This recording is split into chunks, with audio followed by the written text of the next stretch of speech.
समवाय का क्या लक्षण है? तो बताए थे भाई नित्य संबंध का नाम समवाय है। संबंध किसे कहते हैं? विशिष्ट प्रतीति विषयकत्व नियामकत्व, विशिष्ट प्रतीति नियामकत्व संबंधत्व।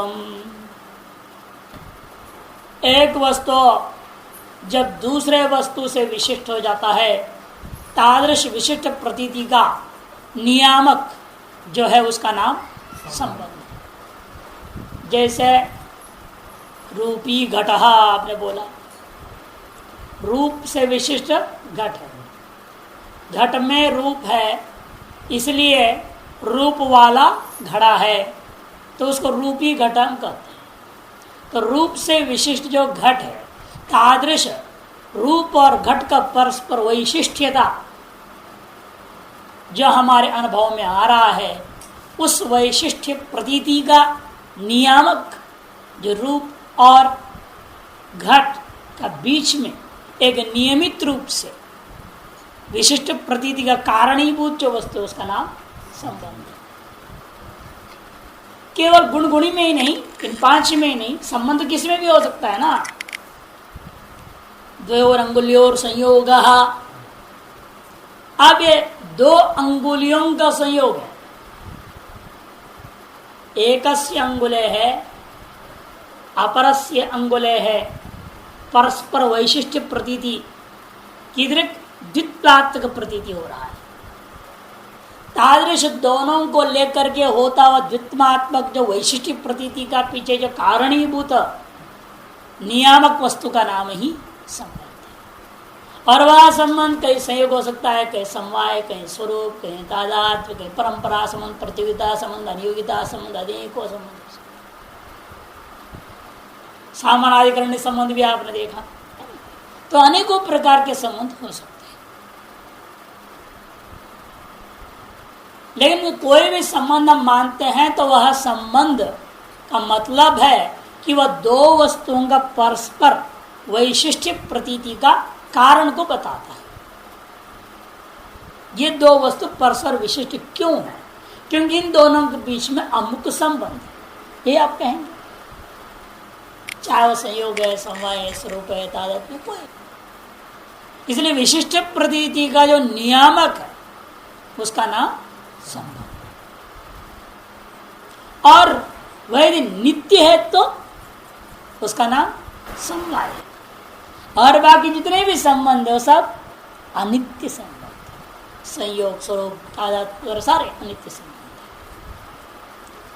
इसे कहते तावन मात्रोक्तो संयोग अतिव्याप्ति ही अतो नित्य इति विशेषणम। न्याय बोधनी यदि हम उतना ही लक्षण कर देते, कितना लक्षण करते हैं? विशिष्ट प्रतीति नियामकत्वम संबंधत्वम, संबंधत्वम समवाय संलक्षणम, इतना ही यदि हम कर देते हैं तो संयोग में भी अतिव्याप्ति हो जाएगा। संयोग भी संबंध है, तो उस अतिव्याप्ति को निवारण करने के लिए नित्य शब्द दे दिया। नित्यत्व सती संबंधत्वम कह दो, अब अतिव्याप्ति निवृत्त हो गया। योर द्वयोर मध्य इति, अब अयुत सिद्धों में ही समवाय होता है। कहा रहता है अयुत सिद्ध वृत्ति ही, अयुत सिद्धयोर वृत्ति यस स अयुत सिद्ध वृत्ति। अयुत सिद्धों के बीच में जो रहता है उसी का नाम अयुत सिद्ध वृत्ति। ऐसा कौन है? समवाय संबंध। वह अयुत सिद्ध किन्हें कहा जाता है? तो मूल में लक्षण होता है योर द्वयोर मध्य एकम अविनश्यद अवस्थम अपराश्रितमेवावतिष्ठते तौ अयुत सिद्धौ। एक है तो विनाशी लेकिन अविनाश होता हुआ अवस्थित है, दूसरे में आश्रित होकर के रह रहा है, ऐसे दो का नाम अयुत सिद्ध। जैसे घट रूपी अवयवी है, एक डंडा मारो तो खत्म होने वाला है ना, लेकिन वह घड़ा नाश न होते हुए अवस्थित है, न होते हुए अवस्थित बना हुआ है। कहा? कपालों में। इसलिए एकम माने घटादि अवयवी अविनश्य अवस्थमवति कुत्र अपराश्रितमति कुत्र कपालेषु आश्रितम भवति। कपाल में आश्रित होकर के ही अवतिष्ठते। कौन? घटादि अवस्थित रहते हैं। अतएव घट और कपाल को हम क्या कहेंगे? अयुक्त सिद्ध हो। इसी प्रकार से पट है, वह अविनाश को प्राप्त होता हुआ न विनाश होते हुए अवस्थित रह रहा है, दूसरे कौन? तंतुओं में रह रहा है, आश्रित होकर के अवस्थित रह रहा है। ऐसे जो कपड़ा और धागे, उन दोनों को हम कहेंगे अयुक्त सिद्ध हो। इसी प्रकार से ये तो कार्य का अनुभव में तो बन जाता है ना, लेकिन जाति व्यक्ति में कैसे इकट्ठा होगा? उसका भी नाश नहीं होता, जाति व्यक्ति नष्ट हो जाता है। और व्यक्ति जाति में आश्रित नहीं है, जाति व्यक्ति में रहता है। उल्टा है ना क्रम, जाति व्यक्ति में रहता है, विशेष नित्यों में रहता है, और दोनों ही विनाश वाला नहीं है। विशेष विनाश नहीं होता, नित्य पदार्थ परमाणु भी नाश नहीं होते, तो वहां भी अयुक्त सिद्ध कैसे कह रहे हैं? एकम अविनश्यत अवस्थम अपराश्रितम अवतिष्ठते। इसलिए कहते हैं अविनाशी सन अविनश्यति, विशेषण नहीं दिया। ये तो घटादि में घटाते बोल रहे थे, विनाशी होते हुए न नाश होता हुआ रह रहा है। इन्हें सर्वत्र ऐसा नहीं बोल सकते, इसे लक्षण में नहीं कहा विनाशी सन अविनश्यत अवतिष्ठते, ऐसा नहीं कहा। नहीं तो जाति आदि में घटेगा ना, जाति तो विनाशी नहीं है और द्रव्याश्रित होकर के रह रहा है। विशेष अविनाशी है, विनाशी तो है नहीं, और वो परमाणु नित्यों में आश्रित होकर के रह रहा है या नहीं। इसलिए यहां पर सीधे से एकम अविनश्यद अवस्थम, सीधे सीधे विनाशी सन अविनश्यद अवस्थम ऐसा नहीं कर रहे। ऐसे कहेंगे तो पांचों अयुक्त सिद्धों में घटेगा नहीं, केवल पहले में घटेगा अवयव अभिनव, वहां घट जाएगा, बाकी चारों में नहीं जाएगा। क्रिया क्रियावंतों में भी नहीं घटेगा। आदमी का शरीर में तो ठीक है, शरीर भी मरेगा, क्रिया भी विनाशी है, लेकिन परमाणु में तो क्रिया होती ना, नहीं होगा। क्षण प्रक्रिया वैशेषिक दर्शन का दो मुख्य विशेषताएं हैं। एक तो विशेषणाओं पदार्थ को मानते हैं, दूसरा विशेषताओं का क्या है? क्षण प्रक्रिया। कितने क्षणों में परमाणुओं से द्रव्य बनेगा और उसमें रूप आदि गुण पैदा होते हैं, इसकी विचार बहुत गहराई में किया। 5 क्षण में भी हो सकता है और 13 क्षणों तक भी हो सकता है। निर्भर होते हैं क्रिया कहाँ हो रही है, कैसे हो रही है और कब होती है। 2 परमाणु हैं, एक परमाणु में क्रिया हो रही है केवल, इसमें क्रिया हुई, उस क्रिया से स्वरूप नाश हो गया, ठीक, फिर वो वहां से हटा, क्रिया फिर हुई, यहां आया, इससे जुड़ा। ऐसे एक में क्रिया मान के चलोगे ना, 13 क्षणों में द्रव्य उत्पन्न होगा और उसमें गुण पैदा होंगे। दोनों में क्रिया मानोगे तो जल्दी होगा। तो 5 क्षण से लेकर 13 क्षण तक व्यवस्था दिया, कब कैसा फर्क पड़ता है। 5 क्षण में भी हो सकता है, 6 में भी हो सकता है, 7 क्षण, 8 क्षण, 9 क्षण, 10 क्षण, एकादश क्षण, द्वादश क्षण, त्रयोदश क्षण की प्रक्रियाएं उन्होंने वर्णन की है, अलग अलग प्रकार से वर्णन किया है। यह जो क्षण प्रक्रिया का वर्णन है पीलुपाकवाद में, यह वैशेषिकों की दूसरी विशेषता है। और एक तीसरी अत्यंत विलक्षण पदार्थ जो वैशेषिकों का है, द्वित्व ज्ञान की प्रक्रिया किसी ने भी वर्णन नहीं किया। जिस प्रकार से वैशेषिक दर्शन ने द्वित्व ज्ञान की उत्पत्ति की प्रक्रिया बताई है, पीलुपाक, परमाणुओं में पाक हो रहा है ना, पीटर पाक दोगे अवयवी में पाक होना होता नहीं आई क्या। वैशेषिक तो पीलुपाकवाद। तो 3 चीज इनकी विलक्षणता प्रमुख हो गए। इसीलिए एक तो विशेषण पदार्थ मान रहे हैं, दूसरी क्षण प्रक्रिया का वर्णन किया इन्होंने, और तीसरा द्वित्व ज्ञानोत्पत्ति की प्रक्रिया। क्योंकि सभी लोगों ने बहुत बड़ा भूल किया है कि ज्ञान को 3 क्षणावस्थाएं माना। वेदांत में वृत्ति ज्ञान समझ लेना, स्वरूप ज्ञान नहीं लेना, वो भी त्रिक्षणावस्था ही है। वृत्ति ज्ञान भी एक वृत्ति नष्ट होती, दूसरा वृत्ति उत्पन्न होती जाती, धारा चलती है। धारावाहिक ज्ञान को लेकर बड़ा विचार चलता है वेदांत में भी। तो वृत्ति ज्ञान में सब मान्य है, तो त्रिक्षणावस्था ये सभी मानते हैं। लेकिन समस्या क्या होता है द्वित्व ज्ञान में, त्रिक्षणावस्था ज्ञान में किसी को भी 2 ऐसा ज्ञान हो ही नहीं सकेगा संसार में। क्यों? होता क्या है, 2 है ना वस्तु, 2 ज्ञान करना है ना। यहाँ इन 2 ये जो बना हुआ है समूह, इसमें आपको द्वित्व ज्ञान करना है। कैसे करोगे? एकम अयम एकः, अयम एकः, 2 ज्ञान हुआ। पहला क्षण एक में अयम एक ज्ञान हुआ, दूसरे क्षण में दूसरे में अयम एक ज्ञान हुआ, तीसरे क्षण में इन दोनों को लेकर द्वित्व ज्ञान होगा। ठीक, तब तक पहला मर गया, ये तो रहा नहीं ना, खत्म इसका ज्ञान। चौथे क्षण में इमोद्भव होना है, जब तक वो होने वाला है तब तक पहले वाला का ज्ञान खत्म हो गया, रहा नहीं, फिर द्वित्व ज्ञान कैसे होगा? इसलिए वैशेषिक लोग कहते हैं द्वित्व तृत्व आदि जितने भी द्विस परार्थ पर्यंत संख्याओं का ज्ञान के लिए ज्ञान को चतुक्षण अवस्थाएं मानना पड़ेगा। त्रिक्षण अवस्थाएं मान से द्वित्वादि ज्ञान उत्पन्न नहीं हो सकते। इसे द्वित्वादि संख्या ज्ञान के लिए मात्र ज्ञान को 3 क्षण की अवस्थिति माना, चौथे क्षण में नाश।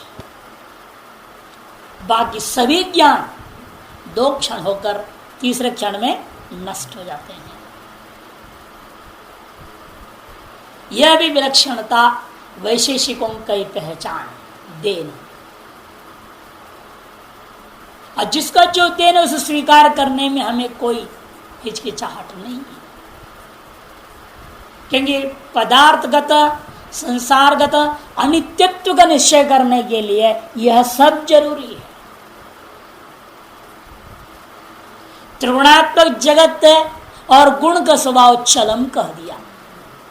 चलम वृत्तं गुणा, चलम माने अनित्यम, क्षण प्रक्रिया वहां भी माननी पड़ेगी। परमाणुओं में क्रिया हुई तो द्रवणकादि पैदा हो तो संसार पैदा हुआ, या गुणों में क्रिया हुई सत्वरजतम गुण में तब जगत पैदा हुआ। क्रिया तो आपने जब परमाणु में चाहे गुण में मानो, कहीं ना कहीं तो माना आपने, तभी जगत पैदा होता है। वह क्षण प्रक्रिया के बिना कार्य हो नहीं हो सकता वहां पर भी। और कार्य की अनित्यता का निश्चय इससे बढ़िया और किसी से भी नहीं हो सकता। जो अनेक क्षणों में जुड़ के या किसी परिणाम से बना वस्तु का नित्य हो नहीं सकता है। वो पता थे कैसे उत्पन्न हुआ, कैसे नष्ट होता है, पूरी प्रक्रिया उन्होंने वर्णन कर। आप कहेंगे उसमें लय हो गया, उसमें लय हो गया, वेदांत कहेगा लय समझ में नहीं आएगा, टूटता है समझ में आता है, दिमाग में तुरंत जाता है अनित्यत्व। लय को किसने देखा? अधिक से अधिक आपने देखा है तो पानी दूध में लय हो रहा है, यही आपने देखा, पानी दूध में लीन हो रहा है। उसके अलावा और कोई लय समझा आपने आज तक? पृथ्वी जल में लय होएगी, अरे कैसे होएगी भाई पृथ्वी है? पृथ्वी यदि जल में लय होने वाला वस्तु होता तो पृथ्वी पर जल बहता ही नहीं। तर्क देने वाले तर्क देंगे। और नदियां बह रहे, उसी पृथ्वी पर समुद्र अगाध जल समूह विराजमान है और पृथ्वी गल के उसमें नहीं लय हुआ अभी तक, करोड़ों वर्ष बीत गए। तो पृथ्वी जल में लय हो जाएगा, ये वेदांती कहते तो है, कहना आसान है, समझ में भी आपको आ जाता, कार्यकारण होने के न से लय हो जाएगा, समझ भी लेते हो, इन अनुभव बहुत कठिन था। और अवयव से लय हो जाते तो मानना आसान, एक ढेला डाल दो मिट पानी में, देखो कैसे मिट्टी का कण कण अलग होते हुए सारा पानी में लीन हो जाता। इस तरह से पृथ्वी अवयवशः प्रलय काल में जल में लय हो जाता है, यह मानने योग्य बनता है। तो प्रक्रिया ये महत्वपूर्ण वस्तु लय को समझने के लिए भी जरूरी है, वो भी इन्होंने दिया है। आप कहते थे कि इसलिए जो ययोर्दी और मध्य में बता रहा था एकम अविनिषद में विनाशिसन अविनिषद नहीं कहा, नहीं तो जाति व्यक्ति में घटेगा नहीं। जाति अश्रुत कहाँ है व्यक्ति में, विशेष अश्रुत कहाँ है नित्य परमाणुओं में। वहां कैसे घटा होगा? न जाति न विशेष, कोई भी विनाशी नहीं। अतएव सीधे सीधे शब्द सामान्य प्रयोग कर रहे हैं अविनश्यद वस्तुतम। यदि विनाशी तत्व तो अविनाश होकर रह रहा, होता हुआ रह रहा है, यदि अविनाशी हो तो स्वस्वरूपेण अवस्थित रह रहा है। अपने अविनिश्चित स्वरूप से अविनाश को प्राप्त होता हुआ रह रहा है। कौन? जाति व्यक्ति में विशेष परमाणु। और कुछ विनाशी होता हुआ भी अविनाश को प्राप्त होते हुए रह रहा है परमाणु में, से क्रिया वगैरह अवस्थित रह रहे हैं आश्रित में। इसलिए सब तरीके से इसको घटा लेना है, तब अयुत सिद्ध हो।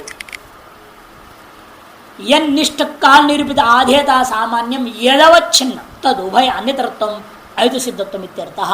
इस अयुत सिद्धत्व का अर्थ क्या है? स्वयं लक्षण घटा रहे। देखिए, यद निष्ठ काल निरूपित आधेयता सामान्य, यनिष्ठ जैसे अवयवी घटनिष्ठ, अवयवी कौन है? घट, उसमें रहने वाला काल निरूपित आधेयता सामान्य, वह आधेय है। कहा रह रहा है वो? अवयवों में, आधार में, अधिकरण में, है ना। अवयवी हमेशा अवयवों में रहता है। अतः घटनिष्ठ काल निरूपित आधेयता सामान्य यदवच्छिन्नम कपालावच्छिन्नम भवति। वह आधेयता जो घटनिष्ठ काल निरूपित आधेयता है, वह आधेयता कपालावच्छिन्न आधेयता है। कपालावच्छिन्न दो सप्तमियों में यही समस्या होती है। ये योर द्वयोर मध्य बोला नहीं शुरू, दोनों सप्तमी ले रहे हैं यहाँ, समान विभक्ति वाले ना दो, तब ऐसी व्याख्या होती है। यनिष्ठ काल निरूपित आधेयता सामान्यम यदवच्छिन्नम कपालावच्छिन्नम अवयवावच्छिन्नम तद उभय, अर्थात अवयवी और अवयव, इन दोनों का अन्यत्रत्व का नाम ही अयुत सिद्ध। अर्थात यह उसमें रहता हुआ अयुत सिद्ध हो रहा है, वह दूसरे को अपने रखता हुआ, अपने में रखता हुआ अयुत सिद्ध हो रहा है। घट कपाल में रहते हुए अयुत सिद्ध कहलाया जाएगा, और कपाल घट को अपने में रहने दिया है, अतः कपाल को भी हम अयुत सिद्ध कहेंगे। घट रहने के कारण से अयुत सिद्ध हो रहा है, और कपाल रहने दे रहा है घट को, इसलिए उसका नाम भी अयुत सिद्ध हो गया। जो रहता है और जो रहने देता है, वे दोनों परस्पर क्या है? अयुत सिद्ध है। इसलिए अन्य तरफ तुम कर दिया इत्यर्थः। ये न्याय बोधिनी में समवाय का लक्षण पूरा हो गया। टिप्पण स्पष्ट है, देख लीजिए। अवयवी निष्ठ काल, यनिष्ठ मने अवयवी निष्ठ काल निरूपित आधेयता अवयवावच्छिन्नम यदवच्छिन्नम मने अवयवावच्छिन्न तद उभय अन्यतरत्वम अवयवे अवयविनी च, दोनों सप्तमी ले लिया। अवयवे अवयविनी च क्या है? अयुत सिद्धत्वम इत्यर्थः। दोनों में अयुत सिद्ध आ जाता है। इस प्रकार से पूरे 6 भाव पदार्थ का विचार पूरा हो गया। अब अंत में 7वां अभाव पदार्थ का विचार आरंभ होता है। अभाव पदार्थ का विचार, अभाव पूर्व में आपने बोल दिया है कितने प्रकार के हैं? 4 है ना। प्राग भाव, प्रध्वंसा भाव, अत्यंता अन्योन्य भाव, 4 प्रकार का। उनमें एक एक का लक्षण यहां करेंगे। प्राग भाव से किम लक्षणम, अनादि शांत प्राग भाव उत्पत्ति पूर्वंगार्यस्य, अनादि काल से रह रहा है लेकिन नष्ट हो जाता है, ऐसा जो अभाव का अनुभूति होगी आपको, उसको हम क्या कहेंगे? प्राग भाव। जैसे मिट्टी है, इस मिट्टी में अनादि काल से घट का प्राग भाव, जब से मिट्टी तब से घट का प्राग भाव, और जैसे मिट्टी में घड़े का आकार ले लिया, अब घट का प्राग भाव उसमें नहीं रहा, घट बन गया।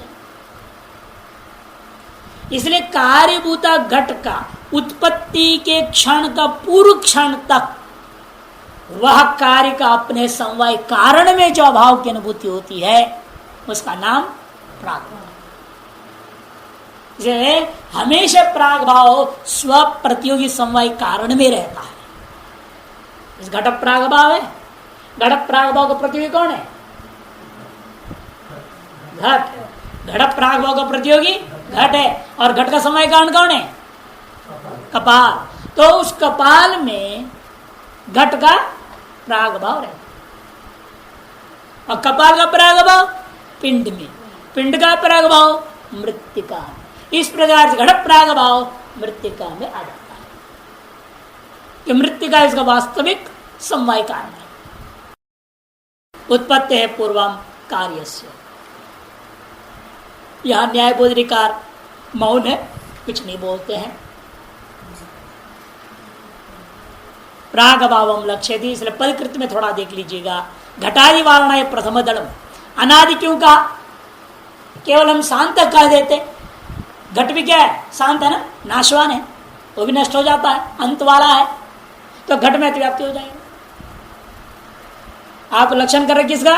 अभाव का, चला गया भाव में, क्योंकि बहुत सारे भाव पदार्थ है जो क्या है? शांत है। शांतत्व इतना ही लक्षण करते हैं, अनेकों विनाशी भाव पदार्थों में लक्षण चला जाएगा, घटादि सकल भावों में चला जाएगा, कार्यभूत भाव पदार्थों में चला जाएगा। अतएव क्या कहना पड़ा? अनादि। और घट अनादि नहीं, शादी है, उत्पन्न हो रखा है कि नहीं? उसका डेट ऑफ बर्थ भी है और डेट ऑफ डेथ भी रहेगा, भले मना ना मना बात अलग। अरे घट भी नष्ट होता है कि नहीं होता है, लेकिन उसका कोई डेट ऑफ डेथ रखता नहीं, उसको श्राद्ध तो मनाते नहीं। गाय मर जाती है, कौन उसको कुछ श्राद्ध वाद करता है? कहने के लिए क्या कहते? माँ है, माँ की श्राद्ध करो ना, फिर ना माँ है, वो मर गई और उसकी श्राद्ध करो। नाम भी रखे थे कि नहीं रखे थे? रुक्मिणी, शारदा, लक्ष्मी, क्या क्या नाम रख देते हो, नाम भी रखे हो। उसका जन्म तिथि भी आपको मालूम था, कब जन्म ली थी, और मरी तो माँ मरी अमुक नाम वाली है ना, उसकी कुछ भी क्रियाक्रम नहीं, फिर क्या को माँ बोलते हो उसको? बेकार, पशु ही बोलो, पशु मर गया, काम खत्म। जैसे संबंध जोड़ रहे हो, संबंध के अनुसार कार्य और अपना कर्तव्य निर्वाह करो। बहुत कठिन काम है, करने वाले करते हैं, ऐसी बात नहीं, अब भी हैं ऐसे करते। एक ने कुत्ते को बेटे जैसे पाला, उसको बेटा ही बोलता था, और अपने बिस्तर पर साथ में बेटे जैसे उसको सुलाता था।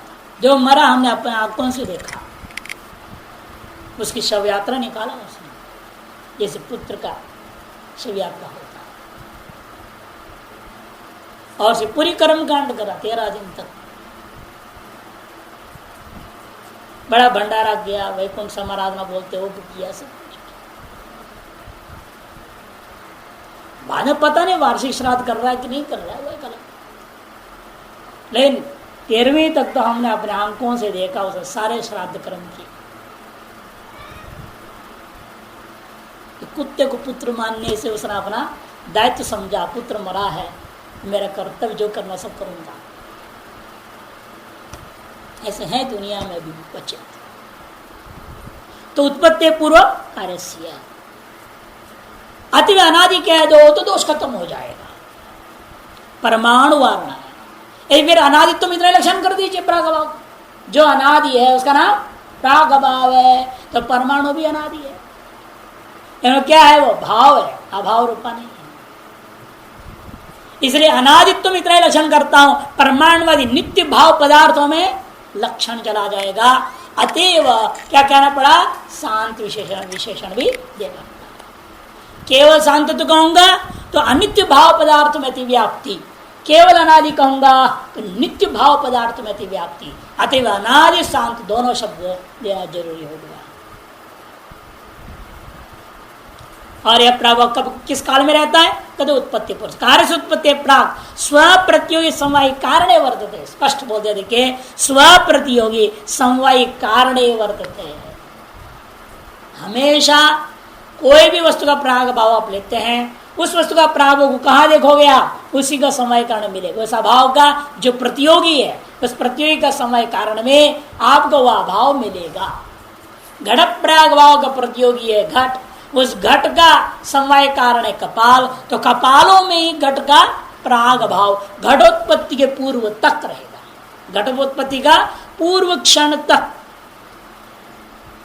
कपाल में घट का प्राग भाव रहता है। एवमेव प्रध्वंस से किम लक्षणम, सादिर अनंत प्रध्वंस, सादिर अनंत प्रध्वंस, शादी होता हुआ फिर जिसका अंत दोबारा आप नहीं कर सकते हैं, ऐसे वस्तु का नाम प्रध्वंसाभाव। जैसे एक बार घट का ध्वंस हो गया, उस घट ध्वंस का फिर दोबारा ध्वंस कर सकते हो, नहीं कर सकते। नाटक में तो हो जाता है, नाटक में हो जाता है, क्योंकि नाटक वास्तव में मरा नहीं ना वो। एक बार एक रामलीला में राम ने रावण को मार दिया, तो रावण गिर गया, बाण लगी, तेरा बढ़िया ढंग से वो गिरा एकदम धैर्य, तो लोगों ने वंश में और चिल्लाया और उठ के खड़ा हो गया, और इधर राम को बताया बाण मार दोबारा, और दोबारा मर सकता है क्योंकि नाटक है। लेकिन यहां एक बार यदि घड़े को आपने तोड़ दिया, नष्ट कर दिया, उस घड़े को दोबारा तोड़ नहीं सकते हैं, नष्ट हो गया सो नष्ट हो। इसलिए कहते कि देखो, तो जो अनासादी है उत्पन्न हो गया, ध्वंस उत्पन्न होता है, मारा तोड़ा आपने, नष्ट हुआ तो उत्पन्न हो गया घट ध्वंस, लेकिन उसके बाद दोबारा ध्वंस का भी ध्वंस नहीं कर सकते। अतएव अनंत है, अंत रहित है प्रध्वंस। इसलिए कब रहता है, उत्पत्ति अनंतर कार्य से, कार्य की उत्पत्ति के अनंतर प्रध्वंस का अभाव आप देख सकते हैं पुनः उसी के समय कारण में। घट को तोड़ा तो क्या हो गया, टुकड़े टुकड़े हो गए, वो जो टुकड़े का ही नाम कपाल, तो घट ध्वंस कहाँ रहा, कपाल में। इसलिए जिस क्षण कपाल में घट उत्पन्न हुआ, उसी क्षण से समझ लो प्रध्वंस का अभाव है। कहा, कपाल में। बाद में ध्वंस भी रहेगा कपाल में, तो कपाल में घट का प्रागभाव भी है, कपालों में ही घट भी रहता है, कपाल में प्रध्वंस का भाव भी है, बाद में घट ध्वंस भी कपाल में, सब वही रहेगा। विलक्षणता देखिए, फिर क्या सत्य रहा, कपाली सत्य हो गया ना, नहीं। ये जो नहीं है बोल रहे, वो भी जहां रह रहा है वही सत्य तो हुआ। फिर इधर संसार को लेना पड़ेगा। संसार का प्रागभाव कहाँ है, ब्रह्म में। संसार कहाँ है, ब्रह्म में। संसार के प्रध्वंस भाव वर्तमान में कहाँ है, ब्रह्म में। और ध्वंस जब हो जाता है तब भी ब्रह्म में। तो ब्रह्म तो सत्य हुआ, तो संसार कहाँ सत्य है। प्राग भाव प्रध्वंसा भाव ये अत्यंताभाव का लक्षण से ये सिद्ध हो जाता है संसार अभावात्मक है, भावात्मक हो नहीं सकता। जो भावात्मक करके प्रतीति हो रहा है वो उस समय में ब्रह्म ही जैसे कपाली है ना, वास्तव में अभी भी घट रूप में ना आपने एक संज्ञा दे दिया है। इसे कहते वाचारमण विकारो नाम देयम मृतिका इत्येव सत्य। अब भी कपाली है, कपाल को जोड़ा है आपने, इस बात को समझाने के लिए आजकल बहुत बढ़िया वैज्ञानिकों ने खिलौने बना रखे हैं बच्चों के लिए। वो जोड़ जोड़ के बनाते हैं, उन लोग निकाल दो, कभी घड़ा बना दिया, कभी और बना दी, चीजें बनाते रहते अलग अलग अलग, फिर उखाड़ देते हैं वो अलग अलग, फिर जोड़ते हैं। इसका मतलब क्या, जो जोड़ रहे हैं जिसको वही सत्य है, फिर जोड़ के बनाया हुआ नाम मात्र के लिए था, फिर अलग हो जाता है ना। फिर दूसरा बनाते तो नया नाम दे देते हैं। अब क्या बनाया तुमने? मुर्गा बनाया, पहले तो घड़ा बनाया, मुर्गा बना दिया। कुछ भी बना सकते हो, प्लास्टिक के टुकड़े होते हैं, वैसे कुछ बना हुआ होता है, आपस जोड़ जोड़ के बनाते, बच्चे खेलते रहते हैं। हर जगह पर आप देखेंगे वेदांत को आप समन्वय कर सकते हैं, हर जगह आपको दृष्टांत मिल जाए। साधारणत प्रध्वंस कहा, ये उत्पत्ति अनंतरं कार्य से, कार्य का उत्पत्ति के अनंतर कार्य का ही प्रध्वंस आपको सर्वत्र मिलेगा, अपने समय कारण मिलेगा, सब प्रतियोगी समय कारण। जैसे घटाधिवाण यहाँ भी वही है, घटाधिमति व्याप्तिवाण करने के लिए अनंत क्या है, वो अंतमान है। आत्मादि नित्य में अतिव्याप्तिवाण करने साधि कह देना। कार्य से उत्पत्ति अनंतरम स्वप्रतियोगी समवाय कारण वृत्तिर्थ, ये दोनों कैसे निर्णय होता है? क्योंकि कपालयोः घटम उत्पादयिष्यामि, ऐसा व्यवहार होता है। एतादृश प्रतीति का विषय क्या है? अथवा कपालयो घटो अभविष्यत् होएगा, एतादृश प्रतीति का विषय घट प्राग भाव। ये क्या है? ये घट प्राग भाव होएगा ना, उत्पादन करूंगा, अभी उत्पन्न नहीं हुआ है। उत्पत्ति के पूर्व तक ये दार्श प्रतीति का विषयभूत जो अभाव है, उस अभाव का नाम घट प्राग भाव। कपालयो घटो अभूत, इन कपालों में घट था, मैंने अब नहीं है। अथवा कपालयो घटम विनाशयामि, एदार्श प्रतीति का विषय है घट प्रध्वंसा भाव। और दोनों कारण है, इसलिए कपाल नहीं रह रहे हैं। यह उत्पत्ति के पूर्व है और वो उत्पत्ति के अनंतर है। इसलिए कहा जाए जिस क्षण जन्म हुआ उसी क्षण से व्यक्ति मृत्यु की ओर बढ़ रहा, उसी क्षण से उसका मृत्यु चालू हो गया। दिन प्रतिदिन आप बड़े थोड़ी हो रहे, दिन प्रतिदिन आप मरने जा रहे हैं, मरने की ओर जा रहे, आयु घटती जा रही है, काउंट डाउन स्टार्ट हो गया ना, इसको काउंट डाउन करते हैं। आपकी उम्र 70 साल लिख दिया ब्रह्म, 70 साल, एक दिन बीता तो क्या हो जाएगा फिर? 70 में ऐसा में एक दिन कम हो गया ना, तो घटा की बढ़ा, अब बड़े कहाँ हो रहे हैं फिर? जब भ्रांति हम बड़े हो रहे हैं। ऐसा दुनिया का व्यवहार है, बेवकूफ बना के रख दिया है लोगों को। बोल तुम बड़े होते जा रहे हो, बड़े सियाने हो रहे हो, सियाने हो रहा है, मतलब मूर्ख बने जा रहा है, उसको सियाने हो रहे बोलते। सब व्यवहार उल्टा चलता है, वास्तविकता कुछ है, व्यवहार कुछ और है। तो ये कार्य रहा है कपाल में, इसलिए कह दिया अंतर कितना है? स्व प्रतियोगी का समवायी कारण में रहता है। स्व है घट प्रागभाव और घट प्रध्वंसा भाव। इसका प्रतियोगी कौन है? घट।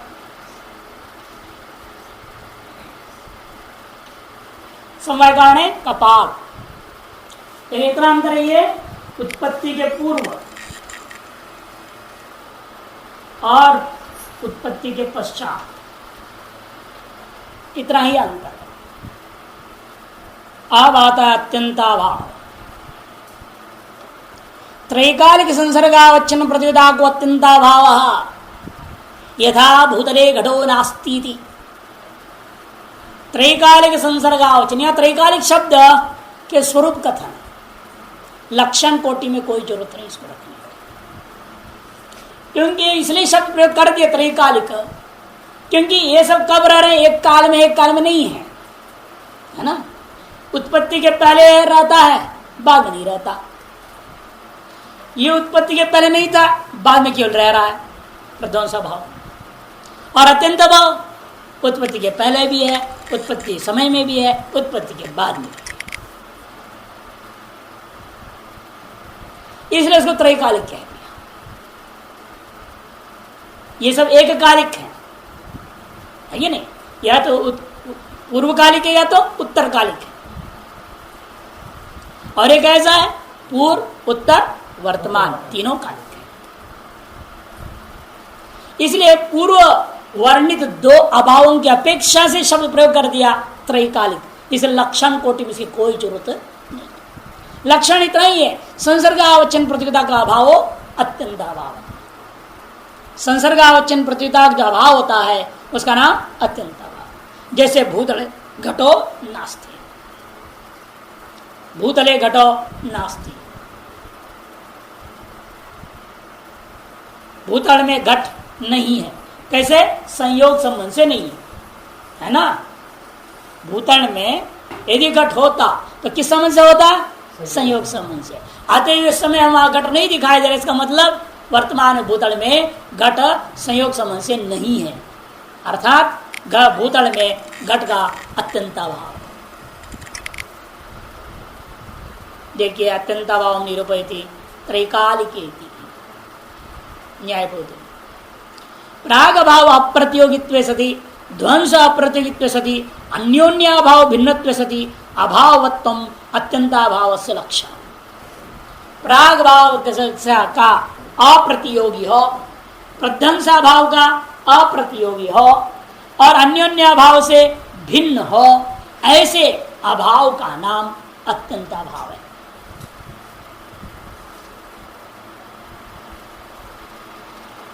ये कहना क्यों पड़ा? प्राग भाव का अप्रति, इसलिए कहना पड़ता है ध्वंस में अतिव्याप्ति निवारण करने। प्रध्वंसा भाव का प्राग भाव होता कि नहीं होता? प्रध्वंसा भाव का भी प्राग भाव मिलेगा कि नहीं मिलेगा? जैसे ये घड़ा मान लो पैदा हो गया, अभी नष्ट हुआ नहीं, तो नष्ट नहीं हुआ है का मतलब क्या? घट नाश का प्राग भाव इसमें है ना अभी, क्यों नहीं? अभी घट का नाश हुआ नहीं है, घट तो उत्पन्न हो चुका है।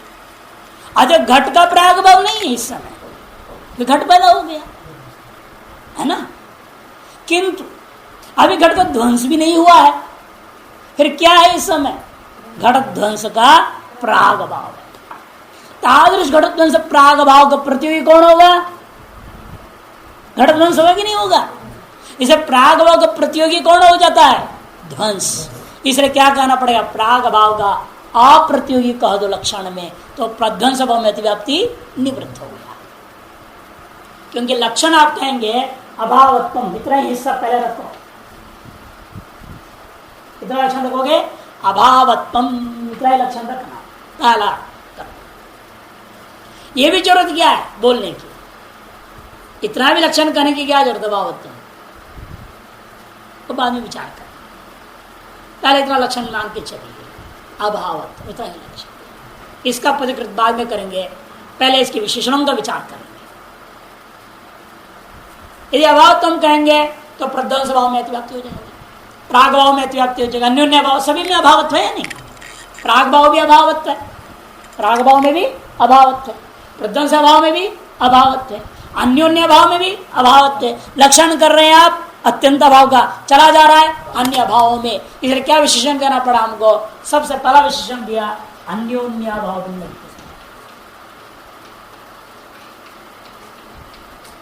तो अन्योन्य भाव में अतिव्याप्ति वारण करने के लिए इतना विशेषण देना पड़ा। पहले केवल अन्योन्य भाव में अतिव्याप्ति दिखाओ, अन्योन्य भाव से भिन्न होता हुआ अभाव।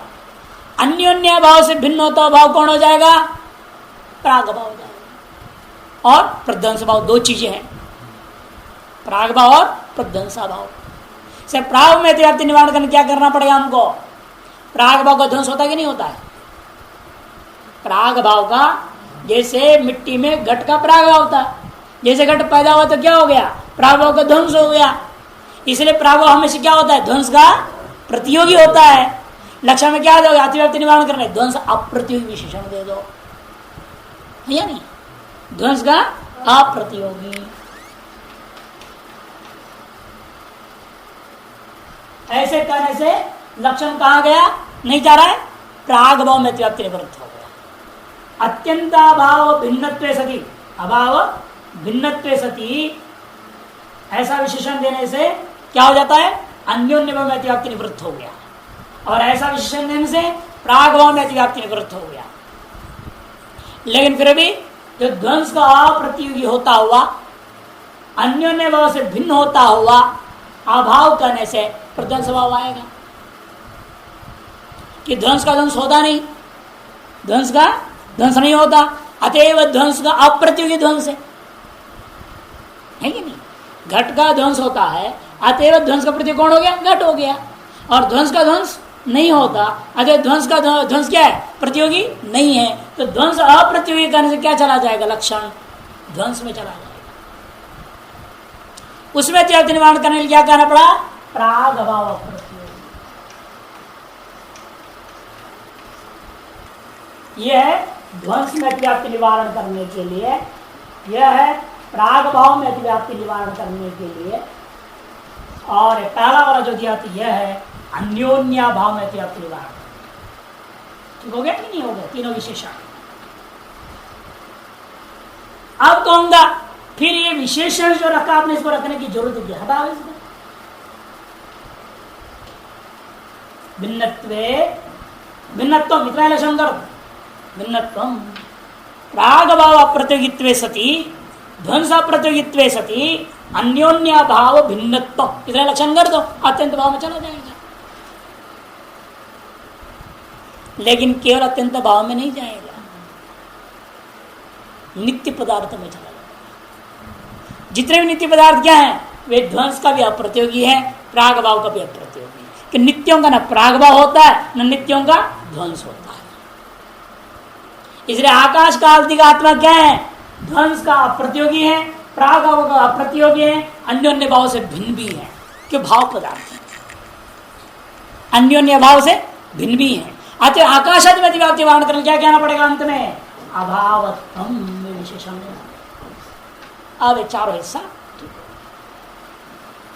यह अतिव्याप्ति का निवारण करने के लिए आकाश आदि नित्य भाव पदार्थों में आगे ना, प्राग भाव प्रतियोगित्व सति, ध्वंस प्रतियोगित्व सति, अन्योन्य भाव भिन्नत्व सति, अभावत्वम अत्यंताभाव का लक्षण हो गया।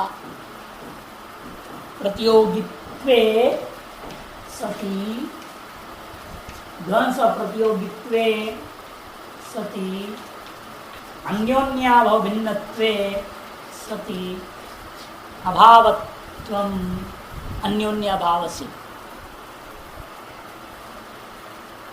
स्वयं लिख रहे हैं, देखिए आगे इसलिए क्रम से ध्वंस, प्राग भाव, अन्योन्य भाव, आकाशादीनां वारणाय यथाक्रम विशेषणोपादानम। ध्वंस, प्राग भाव, अन्योन्य भाव, आकाशादीनां अतिव्याप्ति वारणाय यथाक्रम विशेषणोपादानम। चारों का पदकृति इकट्ठे दे दिया क्रम से।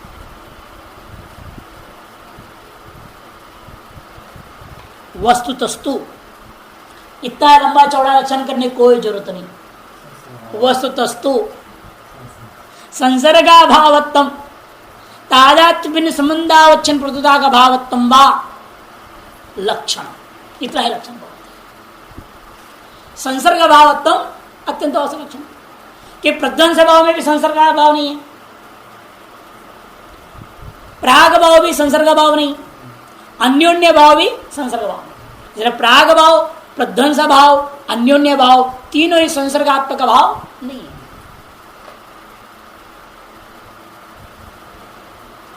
इसलिए संसर्गाभावत्म कहने मात्र से लक्षण काफी है। अथवा अधिक से अधिक इतना कह दो तादात्म्य भिन्न संबंधावच्छिन्न प्रतियोगिता का भाव होता है।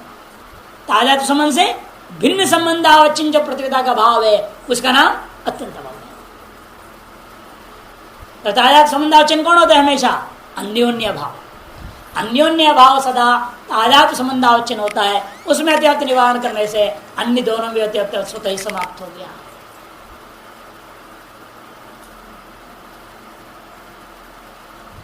ध्वंस प्रागभावेश्च न संसर्गावचन प्रत्यागतमिति तेनैव तद्वारणे त्रैकालिक यदि स्वरूपाख्यानमेव इति बोध्यम स्पष्ट कर दिया। ध्वंस प्रागभाव में अतिव्याप्ति निवारण करने के लिए आप त्रैकालिक शब्द दे रहे थे, है ना? वो शब्द अब जरूरत नहीं है। क्यों? ध्वंस और प्रागभाव कैसे हैं? वे संसर्गावचन प्रतियोगिता का भाव नहीं है।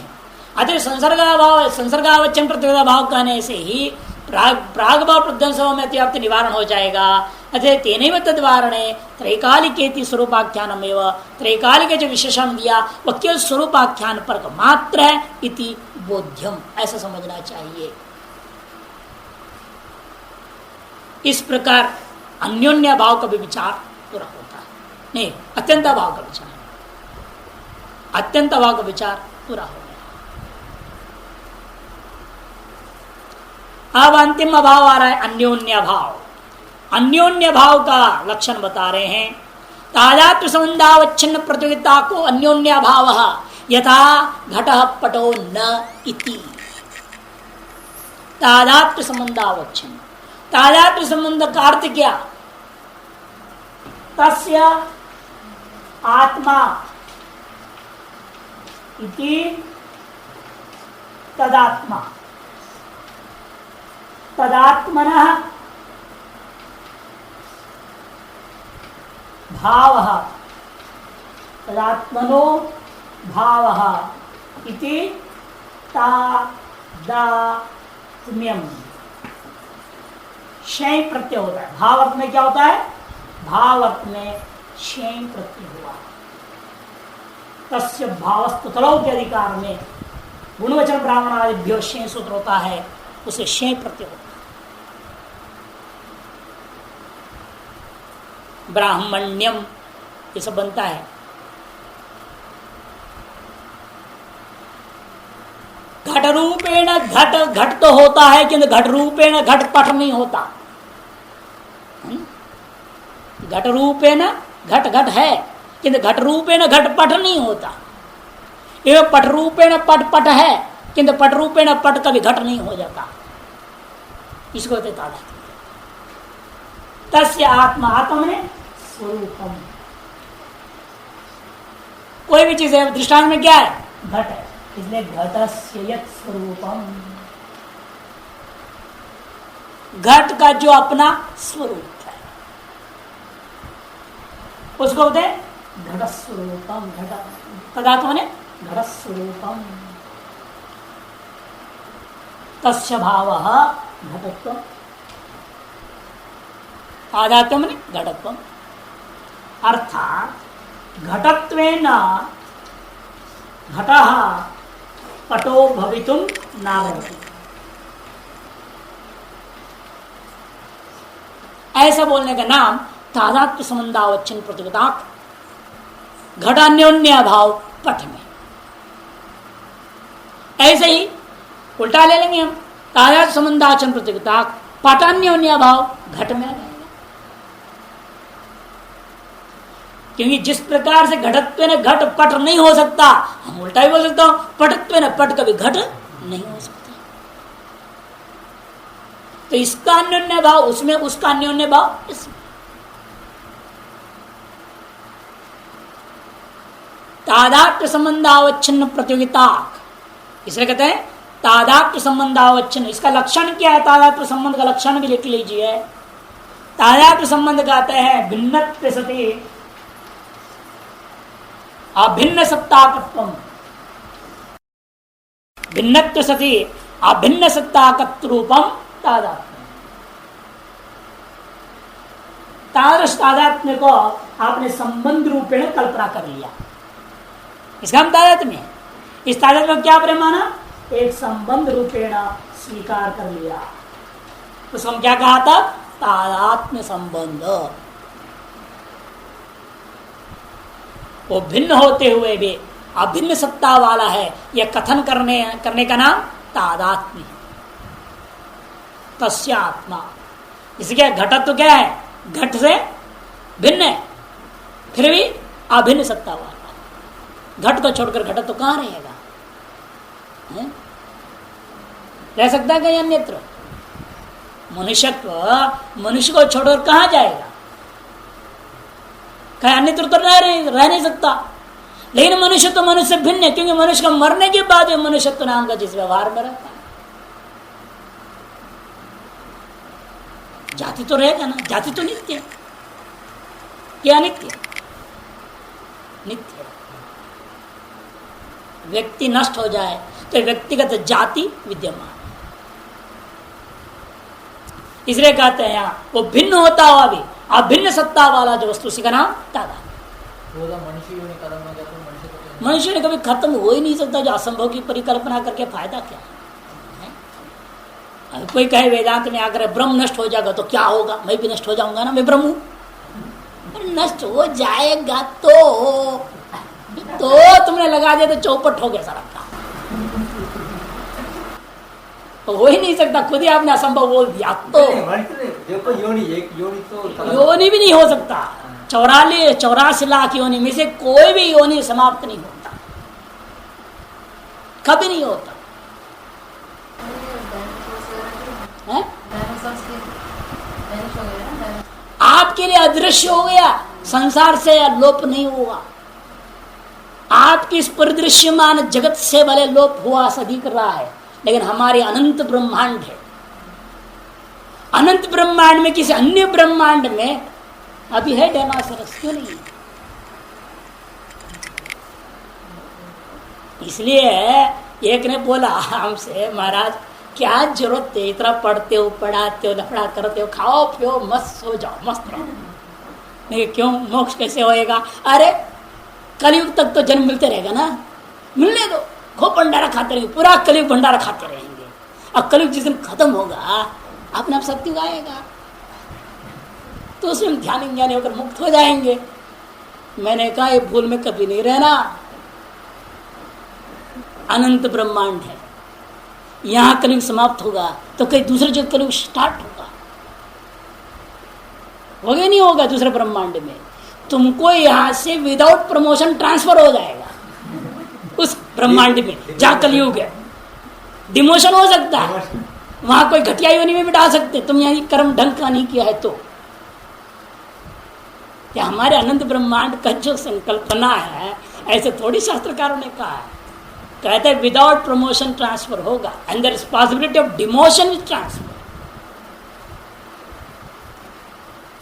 वो घबरा गया, ऐसा भी हो सकता है ना, और क्या ऐसा ही है, हो सकता है नहीं, ऐसा ही होगा तुम्हारे साथ, ये तुम पढ़ोगे नहीं तो फिर तो पढ़ना पड़ेगा। मैंने कहा हटो, आई वंडर के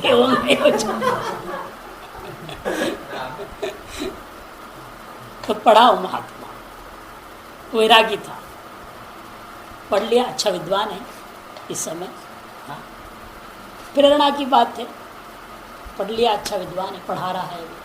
तो इस तरह से होते हैं लोगों के अंदर कई भ्रांतियां, जिसे खत्म कभी नहीं होता कोई योनि, या नहीं तो वहां, वहां नहीं तो वहां। ईश्वरीय ब्रह्मांड बहुत विशाल है, हमारे दृष्टि में ना होने मात्र से वस्तु लोप हो गए मत कहो। ये वही बनिया, ऋषिकेश के बनियों वाली बात आप कह रहे हो। ऋषिकेश की बनिया क्या करता है, अपनी दुकान में जो चीज नहीं ऋषिकेश में कहीं नहीं है बोल देता, कमाल है, कोई दुकान में नहीं मिलेगा। बगल की दूसरे दुकान में मिल रहा है, वो कहते है ही नहीं, कहीं नहीं, आपको यही ले जाओ, बोल जबरदस्ती। वही आप कह रहे, आपको नहीं दिखा दे तो योनि ही नहीं रह गया, ऐसे कैसे होगा? ईश्वर के संसार में ऐसा कभी घाटा नहीं है, परिपूर्ण, पूर्णमद पूर्णमिदम, कदापि अपूर्णम न भवति। हमारी दृष्टि में कोई चीज अपूर्णता को प्राप्त हुआ जैसा लग रहा है, इतने मात्र से वस्तु का ही लोप कभी नहीं होता। और अंदर डायनासोर छोटे छोटे घूम रहे हैं ना, अनेकों कीटाणु, पता नहीं क्या क्या है?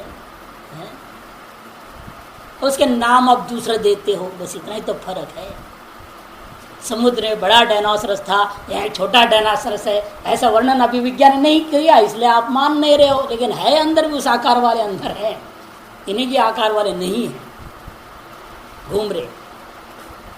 इसलिए आज भी सभी योनि जीवित है और आपके अंदर भी है बाहर। यथा पिंडे तथा ब्रह्मांडे, यथा ब्रह्मांडे तथा पिंडे, ये शास्त्र सिद्धांत। तो तादात्म्य संबंध भिन्न सती अभिन्न सत्ताकत्वम, इसलिए घटत्व घट से भिन्न होता हुआ भी घटत्व घट के अभिन्न सत्ता वाला है। जिस सत्ता में घट विराजमान है उसी सत्ता में घटत्व भी विराजमान।